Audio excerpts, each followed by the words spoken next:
नमस्कार दोस्तों, thank you so much for watching Manorama the story teller. आज हम लोग बात करेंगे, आप लोगों ने ये फ्रेज़ बहुत बार सुना होगा। इसके दो एस्पेक्ट्स हैं। कभी कभी आपसे ये कहा जाता है कि तू अकेला क्या कर लेगा। कभी कभी हम दूसरों से कहते हैं कि मेरे अकेले के करने से क्या होगा। मतलब ये है कि हम जो एक इंडिविजुअल है उसकी इम्पोर्टेंस को हम बहुत ही छोटा आंक रहे हैं, और ये जो इंडिविजुअल है उसकी इम्पोर्टेंस को आज हम बात करेंगे इकोलॉजी के संदर्भ में। How one person can bring that change, ये हमें समझना है पहले खुद, और फिर करके दिखाना है, और फिर लोग हमारे एग्जाम्पल से समझने लगेंगे। आप लोगों ने नोटिस किया होगा कि किस तरीके से एनवायरनमेंट में बदलाव आ रहे हैं, है ना। हम देख रहे हैं कि मौसम, कभी भी कोई भी मौसम आ जाता है। कभी भी कहीं पे हम बाढ़ के बारे में सुनते हैं कि हाँ बाढ़ आ रही है, फिर हम बारिश, जैसे इसी साल बहुत टाइम तक बारिश होती रही, जो कि बारिश का मौसम नहीं था, लेकिन फिर भी बारिश होती रही। गर्मी कई बार बहुत ज़्यादा हो रही है। तो ये जो मौसम में बदलाव आ रही हैं, ये क्यों आ रहे हैं और उसमें हम अपना क्या योगदान दे सकते हैं, उसको समझने के लिए मुझे ये लगता है जब हम इम्बैलेंस को समझने की कोशिश करते हैं तो उससे पहले हमें समझना है व्हाट इज़ बैलेंस। बैलेंस क्या है। अगर आप अपनी नज़र थोड़ा दौड़ाएं अपने आसपास तो आप देखेंगे कि हर चीज़ एक बैलेंस है। अगर बैलेंस नहीं होगा तो खड़ी नहीं रह सकती। हम इंसान, दो पाँव हैं तभी हम खड़े हैं, तभी हम चल सकते हैं। देखने के लिए एक आंख से भी काम चल सकता था शायद, लेकिन फिर भी हमारे पास दो आंखें हैं। दोनों आंखों का जो हमारा जो विजन है, जब वो एक बिंदु पर आकर मिलता है तब हम वो देख पाते हैं चीज़ को सही तरीके से। घर को देख लीजिए, नींव डालते हैं तो चार खंबे, चार दीवारें, वो बैलेंस क्रिएट करते हैं। इसका मतलब जो है समझने के लिए वो ये है दैट बिना बैलेंस के जिंदगी की गाड़ी चलना मुश्किल है। अब हम इसी बैलेंस को इकोलॉजी के संदर्भ में समझने की कोशिश करते हैं। व्हाट डू वी अंडरस्टैंड, हमने क्या पढ़ा है अपने स्कूल में, क्या होता है इकोलॉजी।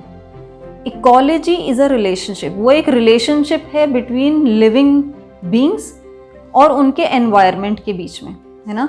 तो to make it very very understanding, मैंने बिल्कुल जो गूगल पे जो डेफिनेशन अवेलेबल है मैंने वो लिख के रखी है ताकि मैं आप सब लोगों के साथ शेयर कर सकूं। Ecology is a study of the relationships between living organisms including humans and their physical environment. It seeks to understand the vital connection between plants and animals and the world around them. तो ये जो system जिसे हम समझने की कोशिश करेंगे, जिस so that we can bring some change, कुछ ना कुछ तो हम कर ही सकते हैं, है ना। उसको समझने के लिए हमें ये समझना है कि ये एक रिलेशन की बात कर रहे हैं। रिलेशनशिप दोनों तरफ से होता है ना। तो इकोलॉजी में जो लिविंग ऑर्गेनिजम्स हैं, जो लिविंग बींग्स हैं, उनकी बात हो रही है। हम हैं, ह्यूमंस हैं, प्लांट्स हैं, एनिमल्स हैं।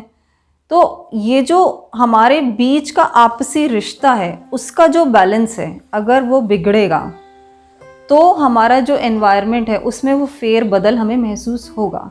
इसका मतलब we have to maintain a balance. एक बैलेंस है, एक ऑप्टिमम बैलेंस है जो हमें मेंटेन करना है। उसके लिए इसका मतलब हमें क्या करना है कि हमें कुछ चीज़ें हैं जो करनी हैं और कुछ चीज़ें हैं जो हमें नहीं करनी हैं।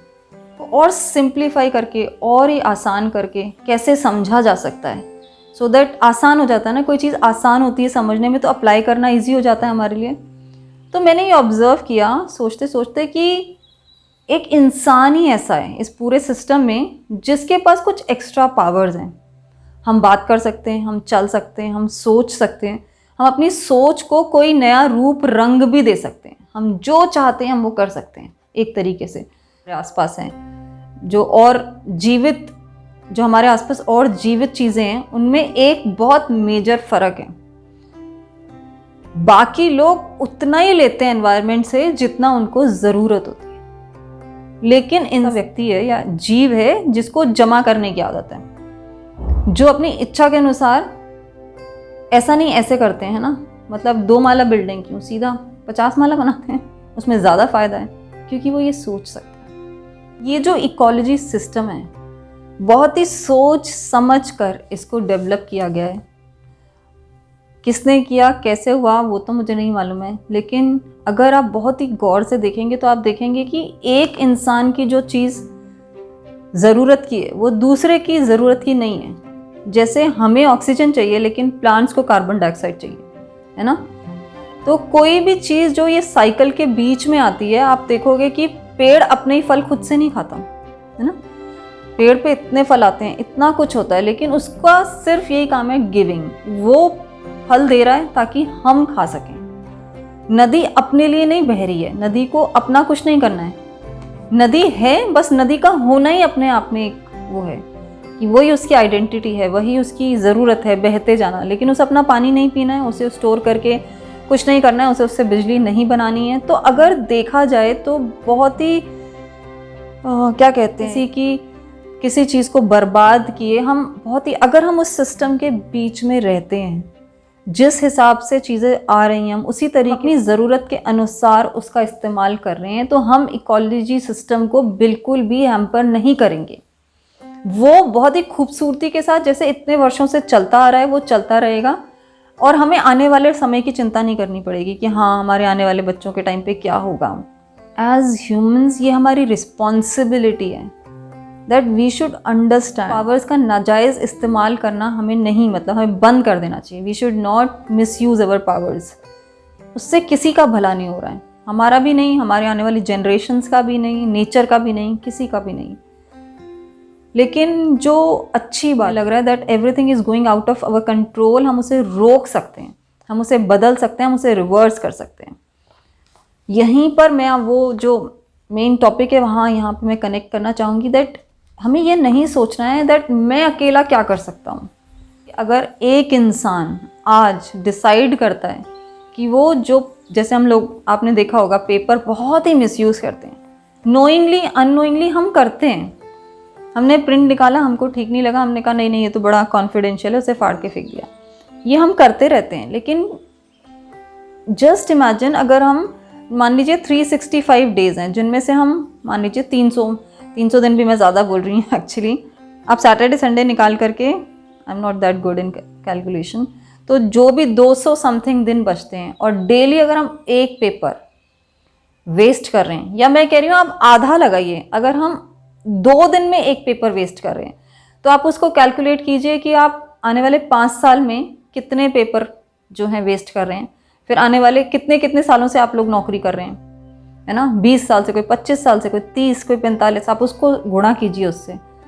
तो जस्ट इमेजिन कि हमने कितना वेस्ट कर दिया है। लेकिन आज if at this moment I decide कि मैं ये नहीं करूँगा, आज के बाद मैं पेपर वेस्ट नहीं करूँगा, रीयूज़ करूँगा और कोशिश करूँगा मैं ऐसा नहीं करूँगा, तो कितना सारा वेस्ट हम बचा सकते हैं। I feel that there is a urgency that we all should understand that we are the most important part of this cycle. एक तो हम ह्यूमंस हैं उस वजह से भी, और दूसरा वी आर दी यूज़र्स, वो सब लोग जो वो सामान इस्तेमाल करते हैं जिससे कहीं ना कहीं हम अपने एनवायरनमेंट को नुकसान पहुंचा रहे हैं। मैं उन सभी लोगों से बात कर रही हूँ। That today is the day that we should make a small determination कि आज के बाद मैं ऐसा नहीं करूँगा। इसके लिए हम बहुत छोटे छोटे स्टेप्स ले सकते हैं। मैंने 5 स्टेप्स आप लोगों के लिए नोट डाउन करके रखे हैं so that it's easy for me to share. First and the foremost is to understand the importance and power of one. We have to understand this, it's high time. अभी हमको समझना पड़ेगा that बदलाव के लिए ऐसा नहीं होगा कि सब लोग एक साथ अग्री कर जाएंगे, किसी ना किसी को शुरुआत करनी पड़ेगी। आप वहाँ से शुरुआत करें जहाँ से आपको लगता है, जो आपके दिल को टच करता है। Second, repair your stuff and reuse. हमको यूज एंड थ्रो की पॉलिसी को छोड़ना होगा। सामान होते हुए भी सामान खरीदते हैं और उसको हमें छोड़ना ही पड़ेगा, बिकॉज वो जो पुराना टाइम था जो हमारी मम्मियाँ किया करती थी, पैंट फट गई उसमें स्टिच कराया, बटन लगाया, कुछ ना कुछ किया। हमने तो बहुत उस तरीके से चीज़ों को इस्तेमाल किया है। मतलब दीदी ने पहनी, मैंने पहनी, फिर मेरी छोटी बहन ने पहनी वही स्कर्ट, और सबने अपनी स्कूलिंग ख़त्म करी। कोई भी बेल्ट बड़ा कर लेते थे, कभी नीचे से लंबा कर लेते, कभी कुछ कर लेते थे। तो हमें ये नहीं सोचना है कि अगर मैं ऐसा कर रहा हूँ तो ये मैसेज जा रहा है कि maybe I can not afford it, इसलिए कर रहा हूँ। हमें अपने माइंड में बहुत ही क्लियर होना होगा, तभी हम इस कॉज के लिए काम कर पाएंगे। दैट हम इसलिए नहीं कर रहे हैं क्योंकि हम अफोर्ड नहीं कर सकते, हम इसलिए कर रहे हैं because I am the part of a very big project. इस धरती को बचाना है, संभालना है। जो बर्बाद हो चुका, लेकिन अब is the right time. Alarm बज रहा है ज़ोर ज़ोर से, उसे रोकना होगा। अभी नहीं तो कभी नहीं। तीसरा, प्रिवेंट वेस्ट। अपनी रोज़मर्रा की दिनचर्या में ध्यान देना होगा, सोचना होगा, एम आई वेस्टिंग एनीथिंग। तो आपको ये देखना है कि क्या मैं, मतलब नॉट जस्ट कि खाने पे बहुत बात होती है। ऑब्वियसली खाना इज़ बिगेस्ट, लाइक एक बहुत बड़ी चीज़ है, बिकॉज जिस खाने को हमने लिया और हमें पसंद नहीं आया और हमने ये डिसाइड किया कि हमें ये नहीं खाना है and we throw it away, उसके पीछे बहुत हिम्मत, बहुत ज़्यादा, मतलब बोलो बहुत एफर्ट है किसी का। तो we should not waste food, we should not waste time. Time एक ऐसी चीज़ है जो हम बिना सोचे समझे, हमें लगता है बहुत वक्त है हमारे पास, लेकिन है नहीं एक्चुअली। अगर आपका फोकस क्लियर हो जाए, आपको पता चल जाए कि आपको ये करना है ज़िंदगी में, तो आप पाएंगे कि आपके पास वक्त की कमी पड़ जाती है। कितनी भी टू डू लिस्ट बनाते हैं, कितना भी कुछ करते हैं, फिर भी कुछ ना कुछ छूट जाता है। तो वक्त को वेस्ट करने से, वक्त को बर्बाद होने से बचाना है। फोर्थ इज़ वेरी इंपॉर्टेंट कि ऑल्दो हमने डिसाइड कर लिया और हम चाहते हैं कि हम इस कॉज के लिए काम करें एंड एक इम्पॉर्टेंट रोल प्ले करें, लेकिन आप देखेंगे ज़िंदगी की रफ्तार इतनी तेज़ है कि हम उसमें भागते भागते बहुत जल्दी से भूल जाते हैं। मतलब उसके साथ पेस बना के रखना मुश्किल है। तो हमें एक छोटा सा काम और करना पड़ेगा, हमें रोज़ उससे रिलेटेड कुछ तो पढ़ना पड़ेगा, और पढ़ने के साथ साथ हमें शेयर भी करना है। शेयर करने से क्या होता है, आपको याद रहता है कि आपने कहाँ पढ़ा था। आप करके देखिएगा, आप कोई किताब पढ़िए, आप एक हफ्ते बाद दोबारा किसी उस पेज को रिविजिट करने की कोशिश कीजिए जो आपको बहुत अच्छा लगेगा, लेकिन आपको याद नहीं रहेगा। लेकिन अगर जो आपको बहुत अच्छा लगा वो आपने किसी के साथ शेयर किया, तो आपको पेज नंबर, उसकी लोकेशन, अच्छा राइट साइड पे था, ऊपर था, नीचे था, सब कुछ याद रहेगा। तो please study something related to what, जो आपको रेजोनेट करता है, जो आपके हार्ट के करीब है, जिससे आपको लगता है कि हाँ ये मुझे करना है। Take pride, please take pride कि मैं इस कॉज का हिस्सा हूँ, ये जो मैं कर रहा हूँ या कर रही हूँ, मतलब उसमें आपको एक गर्व की अनुभूति होनी चाहिए कि हाँ मुझे बहुत मज़ा आया ये करके। और उससे क्या होता है, मेरी एनर्जी, आपकी एनर्जी बढ़ जाएगी, आपको मज़ा आने लगेगा। Take pride in it, that yes I am the part of this big project, big campaign, और जिसमें मेरे जैसे हज़ारों लोग हैं पूरी दुनिया में। कोई फ़र्क नहीं पड़ता अगर हम उन्हें नहीं जानते, लेकिन हमें ये मालूम है कि कहीं ना कहीं कोई ना कोई इस समय सेम मेरी तरह ही एक डिसीजन ले रहा है, एक डिटर्मिनेशन ले रहा है that yes I will save my earth. मेरी आप सभी लोगों से विनती है, आप एनवायरनमेंट से रिलेटेड अगर कोई भी काम कर रहे हैं, कोई भी छोटा छोटा स्टेप जो अपनी रोज़मर्रा की ज़िंदगी में आप ले रहे हैं और आप चाहते हैं कि हम लोग भी लें, तो प्लीज़ कमेंट सेक्शन में शेयर कीजिए so that we can also apply what you are doing, and let's make this world, make this earth a better place for us and for the coming generation. Love you all. Thank you so much. Thank you so much.